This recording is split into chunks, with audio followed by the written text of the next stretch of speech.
गांव के बाहर खड़ी एक पुरानी हवेली। लोग कहते थे वहां एक हवसी डायन रहती है। रात होते ही उसकी कराहने की आवाजें चारों ओर गूंजने लगती और जो भी जवान लड़का वहां जाता, सुबह उसकी लाश मिलती।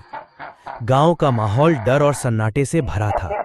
कोई उस हवेली के पास जाने की हिम्मत नहीं करता, क्योंकि सब जानते थे वहां मौत और वासना का खेल चलता है।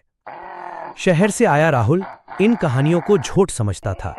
उसने ठान लिया कि वो रात को हवेली जाएगा और सबको साबित करेगा कि ये सब अंधविश्वास है। आधी रात हवेली के पास सन्नाटा, ठंडी हवा चल रही थी। राहुल शराब पीकर हवेली की चौखट पर बैठा था। तभी अचानक उसके सामने एक लंबी कद की औरत प्रकट हुई। उस औरत के बाल बिखरे थे, होंठ खून जैसे लाल और शरीर आधा नंगा। राहुल उसे देखता रह गया, मगर अगले ही पल औरत ने जमीन पर बैठकर बिना थूके पेशाब कर दिया। राहुल का खून जम गया। वो औरत हंसने लगी और राहुल के पास आकर उसके गले में अपनी ठंडी सांसें डालने लगी। उसकी आंखें अंगारों जैसी जल रही थीं। उसने कहा, तेरा शरीर अब मेरा है। राहुल ने चीखने की कोशिश की, लेकिन उसकी आवाज दब गई। अचानक हवेली की दीवारें कांपने लगीं और उनमें से खून टपकने लगा। औरत का चेहरा अब डायन में बदल चुका था। लंबी जीभ, नुकीले दांत और डरावनी हंसी। राहुल के पैरों में अदृश्य जंजीरें बंध गईं। डायन उसके सीने पर अपने नाखून गाड़ते हुए बोली, तेरी आत्मा मेरी होगी। राहुल छटपटा रहा था। तभी अचानक हवेली के दरवाजे से धुएं में लिपटा एक तांत्रिक अंदर आया। उसके हाथ में त्रिशूल और राख भरा कलश था। तांत्रिक ने ऊंचे स्वर में मंत्र पढ़ा और राख हवा में फेंक दी। डायन की चीख से पूरी हवेली हिलने लगी। आग की लपटें उठीं और आसमान लाल हो गया। डायन तांत्रिक पर टूट पड़ी, लेकिन मंत्रों की शक्ति से वो पीछे धकेली जाती रही। उसने राहुल की ओर देखा और कहा, तेरे अंदर मेरी निशानी हमेशा रहेगी। अगले ही पल उसका शरीर राख बनकर हवेली की दीवारों में समा गया। सन्नाटा छा गया और हवेली फिर से अंधेरे में डूब गई। राहुल बेहोश होकर जमीन पर गिर पड़ा। जब उसे होश आया, उसने देखा उसके गर्दन पर नाखूनों के गहरे निशान बने हुए थे और कान में वही डरावनी आवाज गूंज रही थी, मैं तेरे साथ हमेशा रहूंगी। एक घना जंगल, जहां पेड़ों की डालियां अंधेरे में आपस में ऐसे जुड़ती हैं जैसे किसी का पिंजरा। वहीं पर रहती थी एक तांत्रिक लड़की, रिद्धिमा। बचपन से ही वो अजीब थी। उसकी आंखों में काजल नहीं, बल्कि काली छाया तैरती थी।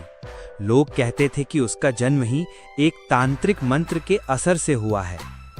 रिद्धिमा दिन में सामान्य दिखती, लेकिन रात होते ही उसकी आंखें जलने लगती, जैसे उनमें कोई और ताकत छिपी हो।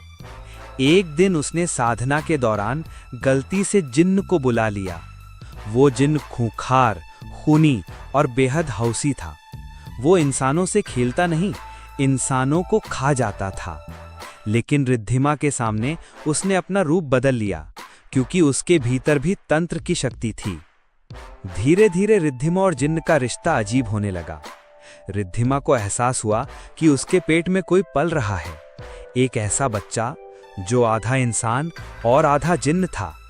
जैसे जैसे दिन बीतते गए, उसका शरीर बदलने लगा। रात में उसका पेट खुद ब खुद हिलता और भीतर से डरावनी हंसी सुनाई देती।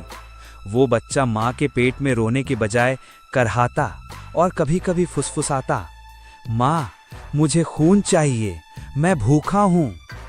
रिद्धिमा का दिमाग धीरे धीरे पागलपन की तरफ जाने लगा। गांव में अजीब घटनाएं शुरू हो गईं। बच्चे गायब होने लगे, कुओं से खून की बदबू आने लगी और लोगों के घरों में आधी रात को किसी अनजान बच्चे की हंसी सुनाई देती। गांव वाले समझ गए कि ये सब तांत्रिक लड़की के कारण है।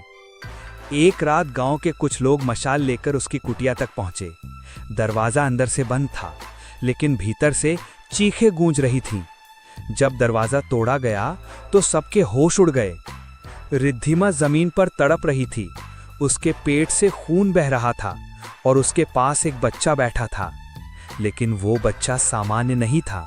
उसके हाथ पंजों जैसे, आंखें लाल अंगारों जैसी और दांत नुकीले। वो किसी आम बच्चे की तरह रो नहीं रहा था, बल्कि हंस रहा था। गांव वाले भाग खड़े हुए, लेकिन तभी वो बच्चा अचानक 4 पैरों पर दौड़ते हुए बाहर निकल गया और हर इंसान पर झपटने लगा। रिद्धिमा की आंखें बंद हो चुकी थीं, लेकिन मरते मरते उसने आखिरी बार कहा, ये सिर्फ मेरा बच्चा नहीं है, ये दुनिया का विनाश है। उसके बाद उस जिन्न के बच्चे ने गांव को नष्ट कर दिया। आज भी कहते हैं आधी रात में उस जंगल के पास से अगर कोई गुजरे तो उसे बच्चे की हंसी सुनाई देती है, माँ मैं भूखा हूं।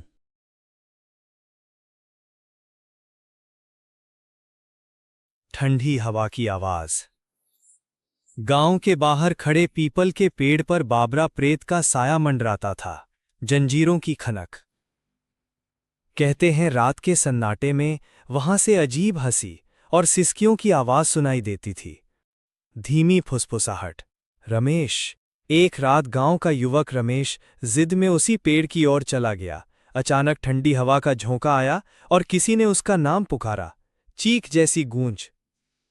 उसने मुड़कर देखा, सफेद कपड़ों में, लंबे बिखरे बालों वाला, लाल आंखों से चमकता प्रेत डाल पर बैठा था। उसकी फटी जीभ और डरावनी हंसी ने रमेश का खून जमा दिया। तेज कदमों की आवाज, फिर जंजीरों की घिसट। रमेश दौड़ने लगा, लेकिन हर रास्ता उसे फिर उसी पेड़ तक ले आता। तभी बाबरा प्रेत जंजीरें घसीटते हुए धीरे धीरे उसकी ओर बढ़ा। गले में घुटी हुई चीख, आह आह। रमेश चीखना चाहता था, मगर आवाज गले में ही दब गई। उसकी आंखों के सामने अंधेरा छा गया और वो जमीन पर गिर पड़ा। सुबह की चिड़ियों की आवाज, हल्की हवा। सुबह गांव वालों ने उसे पेड़ के नीचे पड़ा पाया। वो जिंदा तो था, लेकिन उसकी आंखें खाली थीं और होठों पर एक शब्द भी नहीं था। गंभीर बुजुर्ग की आवाज। बुजुर्गों ने कहा, बाबरा प्रेत अपने शिकार की आत्मा को वश में कर लेता है, इसलिए रात ढलने के बाद उस पीपल के पेड़ के पास जाना मौत को दावत देने जैसा है। धीमी डरावनी हंसी गूंजते हुए खत्म। कहते हैं इस जंगल में एक तांत्रिक रहता है जो इंसानों की आत्मा ही नहीं, उनका मांस भी खा जाता है। उसकी कुटिया के बाहर पहुंचते ही इंसान के पैरों में डर की जड़ें जम जाती हैं। अंदर बैठा तांत्रिक काले कपड़ों में, लाल आंखों के साथ हवन कुंड में खून और मांस का भोग लगाता है। एक रात 2 ग्रामीण लकड़ी लेने आए और रास्ता भटककर उसकी कुटिया तक पहुंच गए। उनकी आहट सुनकर तांत्रिक मुस्कुराया और भूख से मंत्र पढ़ने लगा। अचानक काले धुएं का साया उठकर दोनों को बांध लिया। वे पिंजरे में बंद परिंदों की तरह तड़पने लगे। तांत्रिक ने हड्डी से बना चाकू निकालकर उनकी गर्दन पे रखा और मांस को प्रसाद बनाने ही वाला था कि तभी कुटिया के बाहर भयंकर तूफान उठा और देवी की घंटियों की आवाज गूंजने लगी। आग के गोले की तरह रोशनी तांत्रिक पर गिरी। वो दर्द से चीखता हुआ राख में बदल गया। सुबह होने पर ग्रामीण कांपते हुए बाहर निकले, लेकिन पीछे से तांत्रिक की हंसी गूंज उठी। कहते हैं उसकी आत्मा आज भी नए शिकार की तलाश में भटक रही है। गांव से दूर जंगल के बीच एक खंडहर था, जहां कोई जाने की हिम्मत नहीं करता था। लोग कहते थे वहां तांत्रिक लड़की कल्याणी रहती है, जिसकी साधना में मौत भी बंध जाती थी। अमावस्या की रात कल्याणी ने काले धागों और तंत्र मंत्र से एक जिन्न को बुलाया। जमीन फटी, आग उठी और काला साया उसके सामने खड़ा हो गया। कल्याणी बोली, मुझे शक्ति चाहिए, अनंत शक्ति। जिन्न ने मुस्कुराकर कहा, इसके लिए तुझे अपना शरीर देना होगा। और फिर दोनों के बीच एक भयानक समझौता हुआ। कुछ ही दिनों में कल्याणी का पेट फूलने लगा। बिना किसी मर्द के पास आए लोग डर गए। औरतें कहने लगी, ये तो राक्षसी है, इसके पेट में कुछ और ही पल रहा है। रात को उसके कमरे से कभी शिशु की रोने की आवाज आती तो कभी किसी जंगली जानवर की दहाड़। दीवारें खून से भीगने लगीं और खिड़की पर जिन्न की परछाई झलकने लगी। कल्याणी का शरीर दिन ब दिन डरावना होता जा रहा था। उसके पेट से बाहर झांकती काली नुकीली उंगलियां दिखाई देने लगीं, मानो पेट के अंदर का बच्चा खुद बाहर आना चाहता हो। अचानक एक रात कल्याणी चीखने लगी, उसकी चीख इतनी भयानक थी कि पूरा गांव कांप गया। लोग दरवाजा तोड़कर अंदर घुसे और देखा उसका शरीर फट रहा था। खून के सैलाब के बीच से एक डरावना बच्चा बाहर निकला, जिसकी लाल आंखें अंगारे जैसी थीं, शरीर लोहे जैसा और जुबान लंबी दांतेदार। वो आधा इंसान और आधा जिन्न था। गांव वाले डर के मारे भागे, लेकिन वो बच्चा हंसने लगा और पहली ही रात 3 लोगों को मार डाला। उसकी हंसी और चीख एक साथ गूंज रही थी। कल्याणी खून में लथपथ पड़ी चीखती रही, इसे रोको, नहीं तो सब खत्म हो जाएगा। पर कोई नहीं बचा सका।